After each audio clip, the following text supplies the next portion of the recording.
그 주제가 여호와의 이름이었는데 그 여호와의 이름이 우리에게 능력이라고 그랬습니다. 그런데 오늘 우리 시온 찬양대 모든 이름에 뛰어난 이름 같은 맥을 하는 귀한 찬양 감사드립니다. 다섯 번째로 바람이 세게 불었던 링링이 그래도 큰 피해를 남기지 않고 지나갔던 것 같습니다.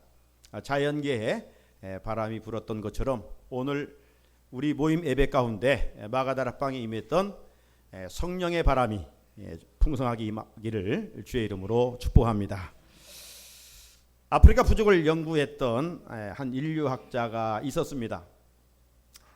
이 인류학자가 아이들 모아놓고 게임을 했습니다.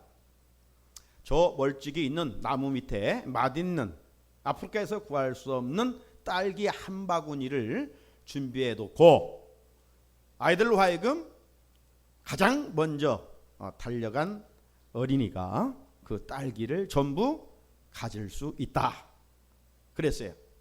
그래서 이제 출발해서 달려가는데 예상외로 그들이 달려가는 것이 아니라 어린아이들이 전부 손에 손을 잡고 달려가는 것이었습니다. 그리고 그 나무 밑까지 달려가서 함께 아이들과 더불어서 맛있는 딸기를 먹었다는 것입니다. 그래서 이 인류학자가 아이들에게 물었습니다. 1등하는 어린이에게 딸기 전체를 준다고 했는데 왜 너희들은 그렇게 하지 아니하고 함께 손에 손을 잡고 달려갔지? 그렇게 물었을 때에 그때 아이들의 입에서 합창처럼 쏟아져 나오는 말이 있었는데 우분투라고 하는 것이었습니다. 그리고 한 아이가 덧붙여 이렇게 말했습니다. 나머지 다른 아이들이 다 슬픈데 어떻게 나만 기분 좋을 수가 있단 말입니까? 참 얼마나 아름다운 말입니까? 이 우분투란 말은 아프리카어로 우리가 있기에 내가 있다 이런 말이에요. 우리는 분명 내가 있으니까 누가 있는 것이지 이렇게 생각할 수가 있어요. 나중심이잖아요. 그런데 이 우분투의 정신은 우리가 있기에 내가 있다. 얼마나 도전적인지 알 수가 없습니다. 사랑하는 성도 여러분, 어디를 가든지 1등 최고 이렇게 강조하는 이 시대가 아닙니까? 주변에 많은 사람들이 있지만 너와 나와 함께 하는 이가 그리 많지 않은 시대. 어찌 보면 군중 속에 고독한 삶을 살아가는 것이 현대인들이라고 할 수가 있습니다. 이런 각박한 세상에서 정말 필요한 것이 무엇일까요? 바로 아프리카 어린이들처럼 이 우분투의 정신은 아닐까요? 개인주의가 만연하는 세상에서 우리를 향한 하나님의 뜻은 아프리카 아이들처럼 함께 연합하는 우분투 정신입니다. 혼자가 아닌 함께하는 세상 말입니다. 함께하고 연합했을 때 모두가 달콤한 행복을 맛볼 수가 있는 것이죠. 이런 의미에서 오늘 말씀의 제목은 하나님이 우리를 향한 뜻, 연합의 회복입니다. 연합의 회복. 우리가 아는 대로 성경을 펼쳐보면 하나님은 인간을 창조하시되 맨 먼저 아담이라는 사람을 만들었어요. 그런데 홀로 있는 것이 기뻐하지 않으셨습니다. 그래서 짝을 만들어 주지 않았습니까? 하나님이 그 짝을 만들어 주었을 때 아담이 그 여자를 보고 고백한 내용이 창세기 2장 32절에 23절에 있습니다. 핵심이 뭡니까? 이는 내 뼈 중에 뼈요 살 중에 살이로다. 정말 어디서 이런 고백을 했는지 너무나도 아름다운 고백이 아닐 수가 없어요. 부부가 정말 살아가면서 서로 간에 이런 고백을 이어갈 수 있다면 에덴의 기쁨을 끊임없이 이어갈 수가 있겠지요.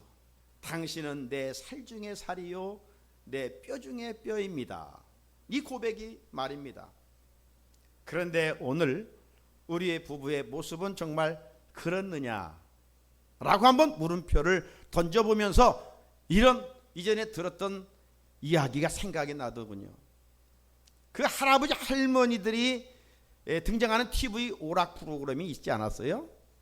그때 이제 종이에 어떤 낱말이 주어집니다. 그래서 어떤 할아버지가 딱 보니까 천생연분이었잖아요.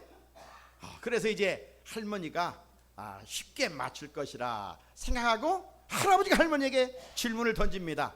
우리 사이를 뭐라고 하지? 그러니까 뭐 기다렸다는 듯이 할머니가 왼수? 할아버지는 심히 당황했어요. 아무리 속을 썩였을지라도 그래도 할머니 입에서는 천생연분이라는 단어를 기대했는데 왼수가 나왔어요. 그래서 정신을 차리고 아니 두자 말고 내자 평생 왼수. 네, 저도 그 TV 그 할아버지 할머니의 모습을 보면서 웃었어요. 웃으면서 한편으로는 참 마음이 쓸쓸하더라고요. 왜? 서로 일생 사랑하며 살아가야 할 그런 관계가 왜 왼수가 됐는가? 그렇잖아요. 오늘 세상 사람들은 그렇게 혹 살아갈 수 있을지 모르지만 우리 믿음의 부부들은 이 아담의 고백, 이 사랑의 고백을 이어감으로 말미암아 그 에덴의 기쁨을 계속 이어갈 수 있어야 하지 않겠는가? 거기에 바로 연합의 정신이 있어야 되는 것이죠. 하나님은 하나가 아닌 둘, 셋이 함께하는 것을 그토록 좋아하십니다. 그런 의미에서 교회는 서로 연결된 유기체적 공동체입니다. 그래서 예수님은 당신을 몸이라고 말씀하셨고 부름받은 우리 모두는 주의 몸된 교회를 섬기는 지체들이다 라고 이야기를 했습니다. 몸과 지체는 연합으로 말미암아 이어지는 생명의 관계입니다. 지체는요 몸에 붙어 있을 때 자기 역할을 할 수가 있는 것이지요. 또 지체들은 서로 연합해야 몸이 건강할 수가 있습니다. 우리 몸에는 다양한 지체들이 있어요. 입은요 먹는 기능을 하는 지체입니다. 먹기만 하고 소화시키는 기능이 없다면 어떻게 되겠어요? 그래서 위라고 하는 것이 있어요. 위의 기능은 이제 소화시키는 지체이지 않습니까? 그런데 어느 날 입이 나는 매일 맛있게 먹는데 이 위가 그걸 이제 시기하는 것이죠. 너는 매일 맛있게 먹고 나는 매일 일만 하니 이거 불공평하지 않느냐? 그래서 만약 위가 나 못하겠다 그렇게 된다면 우리 몸은 어떻게 되겠어요? 병들고 끝까지 그렇게 간다면 죽을 수밖에 없지요. 그러므로 지체들은 서로 연합을 해야 된다는 것이죠. 이처럼 우리도 하나님의 창조의 원리를 따라 함께하고 같이 하고 서로 하고 협력해야 됩니다. 연합해야 됩니다. 여기에 기쁨과 건강과 행복과 축복이 있습니다. 이런 맥락에서 연합의 회복은 너무나도 중요하다는 사실이죠. 하지만 먼저 이 성경에서는 모든 연합이 다 좋다라고는 말씀하지 않습니다. 오늘 우리 안에 좋지 못한 연합을 깨트리고 정말 하나님이 원하시는 연합의 단계로 나갈 수 있어야 합니다. 그렇다면 성경이 말씀하고 있는 우리가 연합에서는 안 될 잘못된 연합은 무엇인가? 그것으로부터 오늘 말씀을 듣고 회복을 할 수 있어야 되죠. 잘못된 연합은 먼저 악과의 연합입니다. 악과 연합. 출애굽기 23장 1절입니다. 너는 거짓된 풍설을 퍼뜨리지 말며 악인과 연합하여 위증하는 증인이 되지 말며 라고 말했어요. 주님이 우리가 어떻게 살아갈 것을 말씀합니까? 세상에서 의롭고 진실되고 거룩하고 선하게 살기를 바라고 있지 않아요? 왜 우리가 주님의 명령에 따라 살지 못하고 악과 타협하게 됩니까? 알고 보면 별것도 아닌 그 작은 유익 때문에 그렇습니다. 그 유익을 떨쳐버리지 못하고 그 유익을 추구하기에 하나님이 원하시는 선이 아닌 줄 알면서도 악과 타협할 때가 있어요. 악과 타협하는 사람은 복 있는 사람이 아니라고 분명 성경은 말씀하고 있습니다. 시편 1편 1절 말씀, 우리가 잘 아는 말씀이죠. 복 있는 사람은 누구냐? 복 있는 사람은 악인들의 길을 따르지 아니하는 것이죠. 악인들의 길을 따르지 않은 거예요. 그러므로 악을 생각하거나 악을 도모해서도 안 되고 악한 행동을 해서는 더더욱 안 되겠지요. 우리는 그렇게 살아갈 수밖에 없지만 말씀 묵상을 통해서 악을 추방하고 하나님이 원하시는 선을 따라 살아갈 수 있어야 됩니다. 악과 연합하면 하나님은 반드시 심판하십니다. 에스겔 36장 31절에 그때 너희가 너희 악한 길과 너희 좋지 못한 행위를 기억하고 너희 모든 죄악과 가증한 일로 말미암아 스스로 믿게 보리라. 스스로 믿게 되는 것은 결국 하나님의 심판을 말하는 것입니다. 마귀는 우리들이 악과 도모하도록 자꾸만 미혹합니다. 그러므로 우리가 악을 물리치고 내 힘으로 산다는 것은 불가능합니다. 그러기에 우리는 이 마지막 때 늘 성령 충만을 사모해야 돼요. 영적 권세와 영적 능력과 영적 힘을 가지고 하나님이 싫어하시는 것들을 싸워서 물리칠 수 있어야 됩니다. 악을 멀리하고 선을 따라 살아야 되는 것이죠. 이런 사람이 시냇가에 심겨진 나무와 같은 축복된 인생입니다. 악과 타협하지 말라고 말씀하여. 또 하나가 무엇입니까? 사람을 해치는 연합입니다. 사람을 해치는 연합, 하나님이 싫어하십니다. 누가복음 23장 12절에 보면 헤롯과 빌라도가 전에는 원수였으나 당일에 서로 친구가 되니라. 이전까지는 원수였어요. 그런데 당일에는 친구가 됐어요. 어떤 일로 친구가 됐느냐?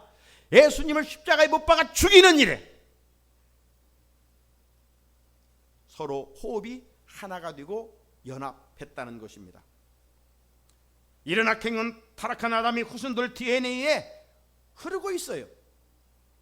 그래서 오늘날도 여러분 큰 범죄를 보면 다 단독 범행이 아니라 함께하는 둘 이상의 공범들이 있음을 보게 됩니다. 이처럼 마귀는 사람들로 하여금 악한 일을 도모하도록 꾀하고 있는 것입니다. 여러분 꼭 사람을 칼로 해치고 죽이는 일만 악한 일은 아닙니다. 성경은요 사람을 비난하고 미워하고 정죄하는 일도 악한 일이라고 말씀을 하고 있어요.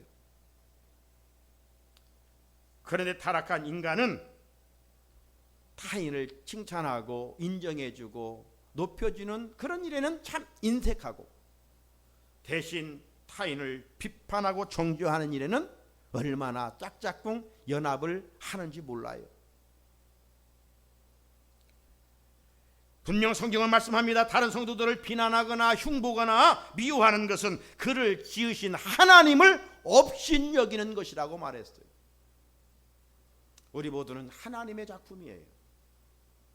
그런데 하나님의 작품이요 하나님의 아들과 딸로 하나님은 그를 구원하기 위하여 아들까지 내어 죽기까지 그를 사랑하여 구원해 주셨는데 그를 함부로 대하는 것은 그건 사람을 해치는 악한 일이라고 하는 것입니다. 주님은 우리에게 말씀합니다. 악은 모양이라도 버리라고 말입니다. 그렇지 아니하면 그 악한 행실의 대가는 너무 크게 자기 자신에게 돌아온다는 사실을 우리는 잊어서는 안 됩니다. 또 하나는 물질 우상과의 연합입니다. 시편 106편 28절에 보면 그들이 또 부홀의 바알과 연합하여 죽은 자에게 제사한 음식을 먹어서. 세상 사람들은 우상 숭배를 잘못이라고 생각하지 않습니다. 이번 주 추석 중추절이 돌아오면 불신자들은 또 조상신을 섬기며 제사를 지내게 될 것입니다. 오히려 제사를 지내지 않는 기독교인들을 향하여 조상도 섬기지 않는 나쁜 사람들이라고 비난합니다. 그러나 우리는 세상 가치관을 가지고 살아가는 존재들이 아니라 하나님이 주신 말씀을 가지고 내 인생의 잣대로 삼아서 살아가는 사람들이죠.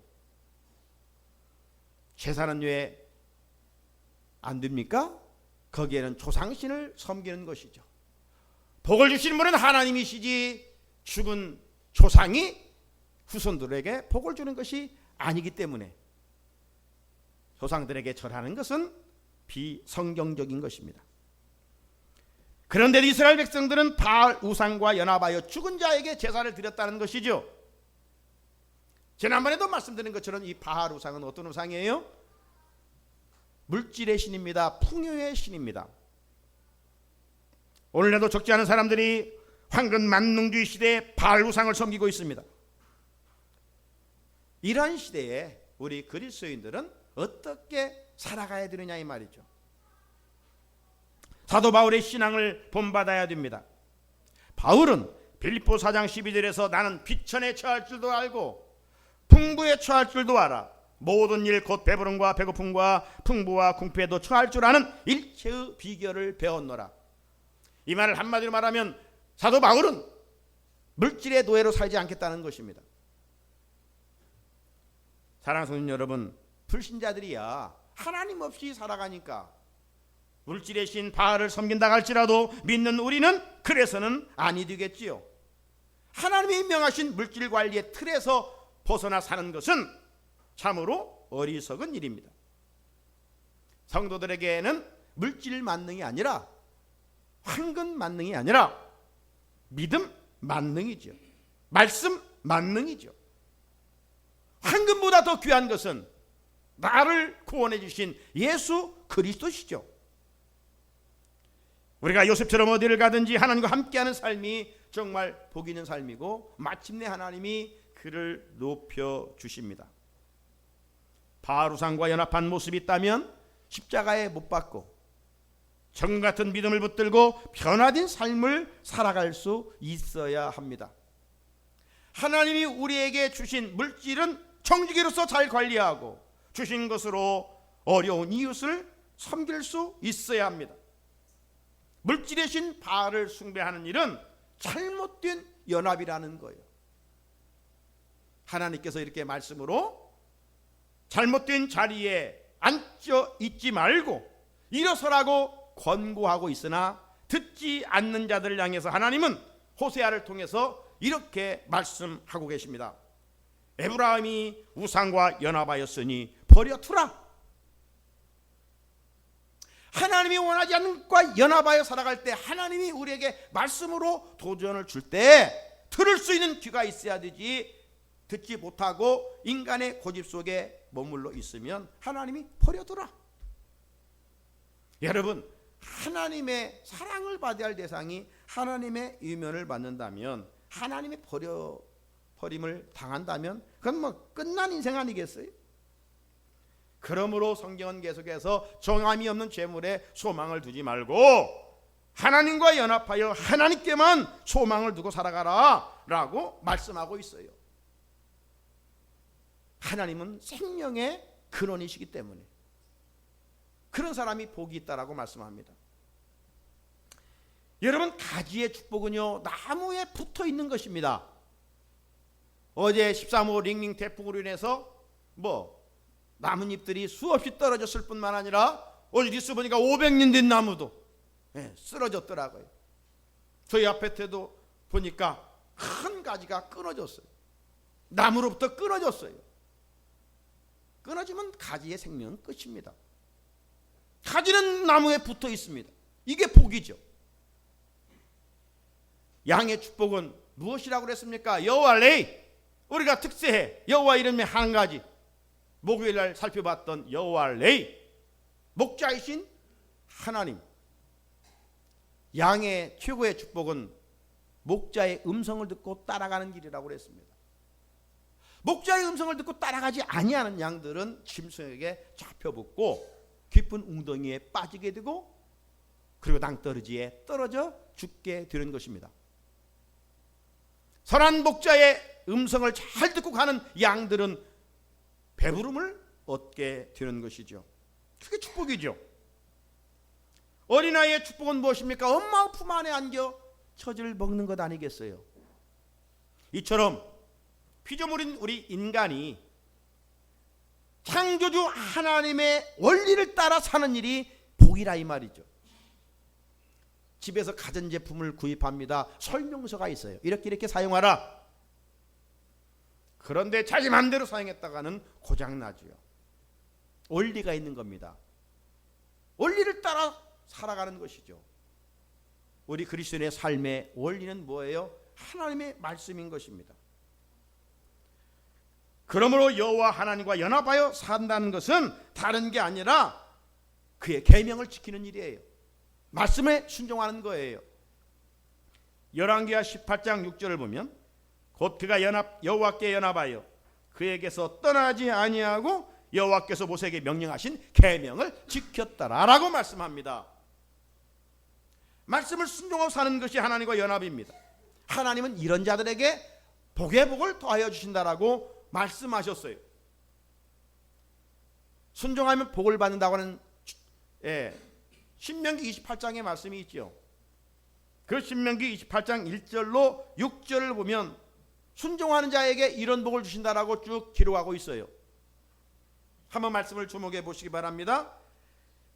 네가 네 하나님 여호와의 말씀을 삼가 듣고 내가 오늘 네게 명령하는 그의 모든 명령을 지켜 행하면 네 하나님 여호와께서 너를 세계 모든 민족 위에 뛰어나게 하실 것이라. 네가 네 하나님 여호와의 말씀을 청종하면 이 모든 복이 네게 임하며 네게 이르리니 성읍에서도 복을 받고 들에서도 복을 받을 것이며 네 몸의 자녀와 네 토지의 소산과 네 짐승의 새끼와 소와 양의 새끼가 복을 받을 것이며 네 강주리와 떡반죽 그릇이 복을 받을 것이며 네가 들어와도 복을 받고 나가도 복을 받을 것이니라고 말씀하셨습니다. 하나님과 연합한 자들에게 주시는 축복을 말씀하는 겁니다. 이런 자들에겐 3, 4대의 복이 아니라 천대의 복을 약속하셨습니다. 출애굽기 10장 6절이죠. 나를 사랑하고 내 계명을 지키는 자에게는 천대까지 은혜를 베푸느니라 말씀하셨어요. 부모의 입장에서 후손들이 잘 되기를 누구나 다 바라고 계시잖아요. 그건 다른 비결이 아닙니다. 하나님을 사랑하고 말씀에 순종하는 일입니다. 하나님과 연합하여 살기를 힘쓰는 일입니다. 자, 하나님과 연합하는 것이 복이라고 한다면 그럼 좀 더 구체적으로 하나님과 연합한다는 것이 무엇인가? 이사야 56장 6절을 한번 같이 읽어볼까요? 시작. 또 여호와와 연합하여 그를 섬기며 여호와의 이름을 사랑하며 그의 종이 되며 안식일을 지켜 더럽히지 아니하며 나의 언약을 굳게 지키는 이방인마다. 아멘. 여기 몇 가지로 자세히 나와 있어요. 여호와와 연합한다는 것은 무엇인가? 저기 보게 되면 여호와와 연합하여 그를 섬기며, 하나님을 섬기는 것이 여호와와 연합이라는 겁니다. 그러면 우리의 신앙생활 속에서 하나님을 섬기는 일의 핵심이 뭐예요? 하나님께 예배드리는 일이에요. 그래서 예배를 서비스라고 하는 겁니다. 우리가 가장 하나님을 잘 섬길 수 있는 그것이 뭐냐? 신앙의 행위 중에 예배드리는 일이에요. 그러니 우리가 예배드리는 일을 생명처럼 여겨야 됩니다. 예배드리는 것이 주님과 우리 하나님과 연합하는 것이라는 거예요. 또 하나는 여호와의 이름을 사랑하는 일이라고 그랬습니다. 여호와 이름이 어디에 있는가? 성경에 보게 되면 성전에 기록되어 있다라고 역대하 33장 4절은 말씀하고 있어요. 한마디로 여호와와 연합한 사람은 성전을 사랑하는 사람이에요. 내가 섬기는 교회를 사랑하는 사람이 주님과 연합한 사람이에요. 교회는 주님의 몸이기 때문에 그리스도의 핏값으로 이곳에 당신의 전을 세워주셨기 때문에 내가 섬기는 교회를 사랑하는 것, 이것이 주님과 연합한 것이에요. 그 다음에 또 여호와와 연합한다는 것은 그의 종이 되며, 그의 종이 되며, 이것은 바로 주종관계를 이야기하는 것이죠. 나는 종이고 주님은 주인입니다. 이 고백입니다. 그러면 종은요, 주인의 말에 철저하게 순종하는 것입니다. 내 생각대로 살아가는 것이 아니에요. 주인의 명령대로 순종하는 거예요. 말씀대로 살아가는 것이 우리 하나님과 연합한 성도라고 하는 것입니다. 그리고 또 하나 보면 안식일을 더럽히지 아니하며, 주의를 잘 지키는 성도가 우리 하나님과 연합한 사람이라는 거예요. 주일은요, 즐거운 날입니다. 존귀한 날입니다. 그러므로 우리는 주일을 잘 지켜야 시냇가에 심겨진 나무와 같은 복 있는 사람으로 살아갈 수가 있다는 것이죠.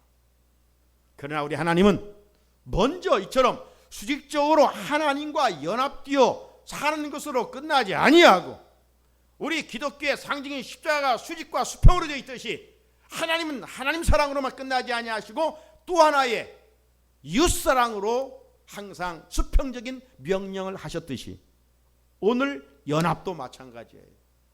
하나님과 연합, 여기에서만 끝나지 않습니다. 수평적인 연합, 그게 바로 우리가 성도의 연합입니다. 오늘 말씀 속에 1절을 같이 한번 읽어보겠어요. 1절 시작. 보라, 형제가 연합하여 동거함이 어찌 그리 선하고 아름다운고. 하나님이 인정하시는 아름다움, 하나님이 인정하시는 선한 모습은 무엇이냐? 형제의 연합이라는 것입니다. 하나님이 창조하신 자연은 참으로 아름답습니다. 어느 화가가 그림을 그린 듯 하나님이 만들어 가시는 자연의 아름다움을 그보다 더 아름답게 그릴 수가 있단 말입니까? 인공미보다는 정말 자연의 미가 아름답죠. 그 아름다움은요, 외로운 한 그루의 나무보다는 나무들이 함께 어울려져 있는 숲이 더 아름다운 것입니다. 조류도 보면요, 새들도 보면 한 마리 이렇게 나무에 앉아 있는 것보다는 암수가 함께 있는 모습이 아름답지요. 저 서해안의 바닷가에 보게 되면 때에 이 철새들이 날아옵니다. 이 철새들은 엄청난 떼를 이루어서 춤을 추지요. 그래서 그를 우리는 군무다 그렇게 표현해요. 무리가 춤을 춘다는 것입니다. 상상할 수 없는, 그래서 사진작가들이 그 장면을 촬영하기 위해서 가지 않습니까? 정말로 함께 하는 모습은 너무나도 아름다운 거예요. 동물의 세계에서도 늘 보면 한 마리보다는 쌍이 좋고, 쌍보다는 무리떼에 지나가는 막 소떼들이 지나갈 때 얼마나 막 대단한 그러한 모습을 우리가 느끼게 됩니다. 이게 바로 연합의 의미입니다. 이처럼 하나님이 인정하시는 선하고 아름다운 것은 형제가 연합하여 동거하는 것이라는 겁니다. 형제가 연합하여 동거함. 이번 주는 추석이 있는 주간입니다. 그 뜻했던 가족들이 또 함께 모이는 시간을 갖게 됩니다. 하나님은 우리 가족들끼리 서로 사랑으로 연합한 모습을 기뻐하십니다. 동시에 큰 가정인 교회 성도들끼리 서로 연합하여 믿음 생활하는 것을 기뻐하십니다. 그리고 나아가 삶의 자리에서 대인 관계 속에서 어디를 가든지 트러블 메이커가 아니라 화목하게 하고 연합하는, 함께하는 모습을 기뻐하십니다. 연합은 주인이신 하나님의 마음을 시원하게 해드리는 선한 마음입니다. 그런데 우리의 마음에는 연합의 마음이 없이 때로는 분열과 다툼과 미움과 시기의 마음이 자리 잡을까요? 그 배후에 악한 마귀가 틈타 있기 때문입니다. 성령과 주님이 하시는 일은 다 선한 것이지만 악한 마귀가 하는 일은 다 악한 것이에요. 그래서 성령은 늘 하나 되게 하시고 화목해 하시고 조화를 이루게 하시고 일치를 이루게 하시는데, 이 마귀는 항상 다투고 싸우고 분열하게 하는 것입니다. 분열의 배후에는 항상 마귀가 있다는 사실이에요. 우리는 마귀를 따라 사는 존재가 아니잖아요. 우리는 성령님의 세미한 음성을 따라 살아가는 존재들입니다. 성삼위 하나님 되신 분은 우리에게 연합하기를 원하셔요. 자, 오늘 본문에서 시인은 형제의 연합이 얼마만큼 큰 축복이라고 노래하고 있는가. 2절입니다. 보리에 있는 보배로운 기름이 수염 곧 아론의 수염에 흘러서 그의 옷깃까지 내림 같고. 아론이 누굽니까? 아론은 대제사장입니다. 대제사장으로 이은받을 때 이 머리부터 기름 부음을 받습니다. 그러면 그 기름이 머리로부터 흘러 이 수염에 적시고, 그리고 아론이 구별된 옷에 쭉 흐르게 되면서 거룩한 향이, 냄새가 나게 되는 것입니다. 그것은 최고의 영광스러운 모습이고 가장 큰 축복의 그림입니다. 그래서 하나님은 대제사장 아론을 통해서 이스라엘 백성들에게 은혜와 평강의 복을 주시기를 원하셨던 거예요. 그러면 이 은혜와 평강, 최고의 축복의 복을 누가 누릴 수 있는가? 누가 누릴 수 있는가? 그것은 바로 사랑으로 서로 연합한 자들에게 주시는 것입니다. 부부가 사랑으로 연합했을 때 마음에 은혜와 평강이 임하고, 가족들이 사랑으로 연합했을 때 거기에 기쁨과 평강이 임합니다. 아무리 좋은 환경이 있을지라도 마음이 분열되어 있고 찢겨 있다면 어찌 거기에 평강과 은혜가 임할 수 있겠습니까? 은혜와 평강의 최고의 복을 누리고 싶습니까? 서로 사랑으로 연합하는 것입니다. 이어서 시인은 3절에서 연합하는 자들에게 주시는 복을 또 한 번 노래하고 있습니다. 헐몬의 이슬이 시온 산들에 내림 같도다. 거기서 여호와께서 복을 명하셨나니 곧 영생이로다. 헐몬산은 이스라엘의 가장 북쪽에 있는 산입니다. 우리 백두산보다 좀 높은 산입니다. 그렇기 때문에 사계절 눈이 내려 있습니다. 그 눈들이 녹아서, 우리 정지순례 갔다 오신 분들은 알겠지만 그 우쪽 가이사라 빌립보의 계곡에 물이 얼마나 콸콸콸 쏟아졌습니까? 대장관입니다. 그 물줄기가 마침내 요단강으로 흘러가 사해까지 내려가는 것입니다. 여러분, 이스라엘은 물이 없는 곳이에요. 사막 아닙니까? 따라서 헐몬의 이슬이라는 것은 최고의 축복을 상징하고 있는 것입니다. 물이 닿는 곳에는 생명이 살아납니다. 풍요로움이 있습니다. 그러나 물이 닿지 않는 곳에는 사막이요 광야요 죽음입니다. 따라서 헐몬의 이슬이 시온의 산들에 내린 같다는 표현은 가장 큰 축복을 말하는데, 그 복을 어디서 명한다고요? 어디에서 명해요? 거기서 여호와께서 복을 명령하셨나니. 거기서입니다. 거기서가 어디예요? 바로 1절에 있는 거예요. 형제의 연합하는 자리입니다. 형제가 연합하는 자리에 헐몬의 이슬과 같은 놀라운 축복을 하나님이 주시겠다라고 말씀하고 있는 것입니다. 사랑하는 성도 여러분, 우리는 성령의 사람들입니다. 성령의 사람은 연합을 힘써야 됩니다. 나로 인하여 어떤 공동체 속에 공동체가 깨어지거나 또 공동체 분열을 하는 그런 자리에 서 있지 않아야 됩니다.